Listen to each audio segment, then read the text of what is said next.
ಸಿಂಧನೂರು ತಾಲೂಕಿನ ಮೂಲಮಠ ಶ್ರೀ ಅಡವಿ ಸಿದ್ದೇಶ್ವರ ಕಾಂಬಾಳಿ ಮಠ ಅಲಬನೂರಿನಲ್ಲಿ ಪರಮ ತಪಸ್ವಿಗಳು ಪರಮ ಪೂಜ್ಯ ಶ್ರೀ ಶ್ರೀ ಮರಿಬಸವಲಿಂಗ ದೇಸಿಕೇಂದ್ರ ಮಹಾಶಿವಯೋಗಿಗಳ 159ನೇ ಪುಣ್ಯ ಸ್ಮರಣೋತ್ಸವ, ಪಲ್ಲಕ್ಕಿ ಉತ್ಸವ, ಕುಂಭೋತ್ಸವ, ಶ್ರೀ ಅಡವಿ ಸಿದ್ದೇಶ್ವರ ಪುರಾಣದ ಪರಮ ಪೂಜ್ಯ ಶ್ರೀ ಮರಿಬಸವರಾಜ ದೇಶಕ್ಕೆ ಮಹಾಸ್ವಾಮಿಗಳು ಸುಕ್ಷೇತ್ರ ಉಟಕನೂರು ಇವರ ದಿವ್ಯ ಸಾನ್ನಿಧ್ಯ ವಹಿಸಿ ಭಕ್ತರಿಗೆ ಆಶೀರ್ವಚನ ನೀಡಿದರು.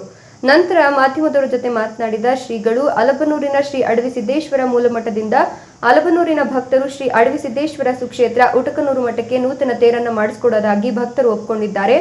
ಮಹಿಳೆಯರು ನಾವು ಏನು ಕಡಿಮೆ ಎಂಬಂತೆ ನೂತನ ರಥೋತ್ಸವಕ್ಕೆ ಬೆಳ್ಳಿಯ ಕಳಸವನ್ನು ಕೊಡಿಸೋದಾಗಿ ಒಪ್ಪಿಕೊಂಡಿದ್ದಾರೆ ಅಂತ ಶ್ರೀಗಳು ತಿಳಿಸಿದರು.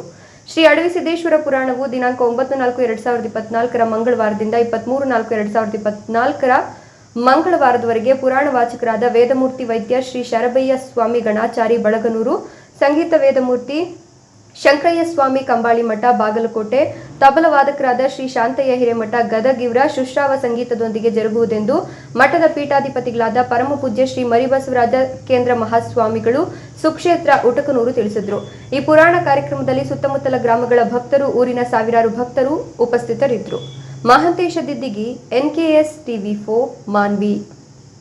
ಅಂತಂದ್ರೆ ನಮ್ಮ ಜೀವನವನ್ನ ಸರಿಯಾಗಿ ನಡೆಸ್ತಕ್ಕಂತ ಒಂದು ಮಾರ್ಗಕ್ಕೆ ದಾರಿ, ಅದು ಮಹಾತ್ಮರ ಹೆಸರಿನಾಗಿ ನಡೀತಕ್ಕಂಥದ್ದು.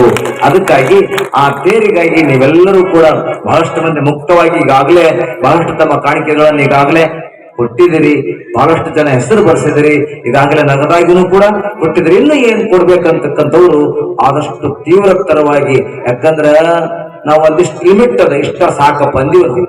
ಮತ್ತೆ ಕೊಡೋರು ಬಹಳ ಮಂದಿ ಇದ್ರ ಮತ್ತೆ ನಾ ಕೊಡ್ತಿದ್ದೀನಿ ಕೊಡ್ತಿದ್ದೆ ಅಂತ ಹಿಂದಗಡೆ ಮಿಡುಕೋದಿಲ್ಲ ರೀ. ಯಾಕಪ್ಪ ಅಂದ್ರ ಇದು ಆಗ ಬಾ ಈಗ ಬಾ ಹೋಗಿ ಬಾ ಅನ್ನೋದು ಆಗಲೇ ಮಾಡಿದವನ ದಾನ ಹೊನ್ನಾಗುವುದು ಅಂತ ಒಂದು ಕಡೆ ಹೇಳ್ತಾರೆ.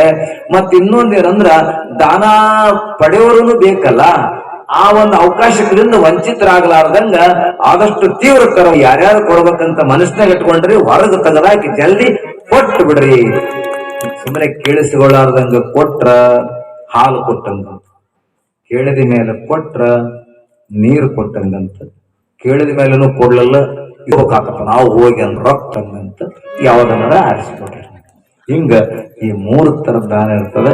ನೀವು 1ನೇ ದಾನಿಗಳು ಆಗ್ಬೇಕು ಅಂತ ಹೇಳ್ತಾ, ಇನ್ನು ಪಂಚಾಚಾರ್ಯ ಜಗದ್ಗುರು ಪ್ರಥಮದಲ್ಲಿ ಶ್ರೀ ಅಡವಿ ಸಿದ್ದೇಶ್ವರರನ್ನ, ಜಗದಾದಿ ಪಂಚಾಚಾರ್ಯರನ್ನ, ಬಸವಲಿಂಗ ಶಿವಯೋಗಿಗಳನ್ನ, ಪರಮ ಪೂಜ್ಯ ಮೌನ ಯೋಗಿ ಮರಿಬಸವಲಿಂಗ ಶಿವಯೋಗಿಗಳನ್ನ ಸ್ಮರಣೆ ಮಾಡಿಕೊಂಡು ಬಸವೇಶ್ವರರಿಗೆ ಅನಂತ ಶರಣಗಳನ್ನು ಸಮರ್ಪಣೆ ಮಾಡಿ, ಈ ಒಂದು ಕಂಬಾಳಿ ಮಠದ ಪೂಜ್ಯರ ಒಂದು ಬಸವಲಿಂಗ ದೇಸಿಕೇಂದ್ರ ಶಿವಯೋಗಿಗಳವರ 159ನೇ ಜಯಂತಿ ಸ್ಮರಣೋತ್ಸವ ಹಾಗೂ ಅಂಕಲಿಗೆ ಅಡವಿ ಸಿದ್ದೇಶ್ವರರ ಒಂದು ಪುರಾಣ ಪ್ರವಚನದ ಕಾರ್ಯಕ್ರಮ ಹಾಗೂ ಕುಂಭೋತ್ಸವ, ಈ ಎಲ್ಲ ಕಾರ್ಯಕ್ರಮದಲ್ಲಿ ಕೇಂದ್ರ ಬಿಂದುವಾಗಿರುವಂತಹ ಶ್ರೀ ಅಂಕಲಿಗೆ ಅಡವಿ ಸಿದ್ದೇಶ್ವರರನ್ನ ಪುರಾಣಕ್ಕೆ ಶರಣಗಳನ್ನು ಸಮರ್ಪಣೆ ಮಾಡಿ, ಇಲ್ಲಿಯವರೆಗೆ ಅಡವಿ ಸಿದ್ದೇಶ್ವರರ ಒಂದು ಪುರಾಣ ಪ್ರವಚನವನ್ನ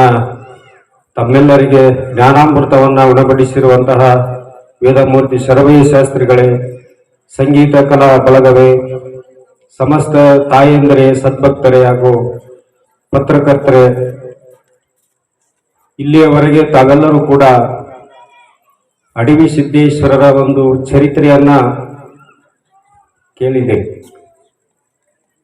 ಶರಣರು ಒಂದು ವಚನದಲ್ಲಿ ಹೇಳ್ತಾರೆ, ವಾಯು ಗುಣವು ಸರ್ಪವು ಬಲ್ಲದು, ಮಧುರ ಗುಣವು ಇರುವೆಯು ಬಲ್ಲದು, ವೇಳೆಯ ಗುಣವು ಕೋಳೆಯು ಬಲ್ಲದು, ಗೋತ್ರದ ಗುಣವು ಕಾಗೆಯು ಬಲ್ಲದು, ಮನುಷ್ಯ ಜನ್ಮದಲ್ಲಿ ಬಂದು ಭಕ್ತಿ ಜ್ಞಾನ ಇಲ್ಲದಿದ್ದರೆ ಆ ಕಾಗೆ ಕೋಳಿಗಿಂತ ಕರಕಷ್ಟ ಕೂಡಲ ಸಂಗಮ ದೇವ ಅಂತ.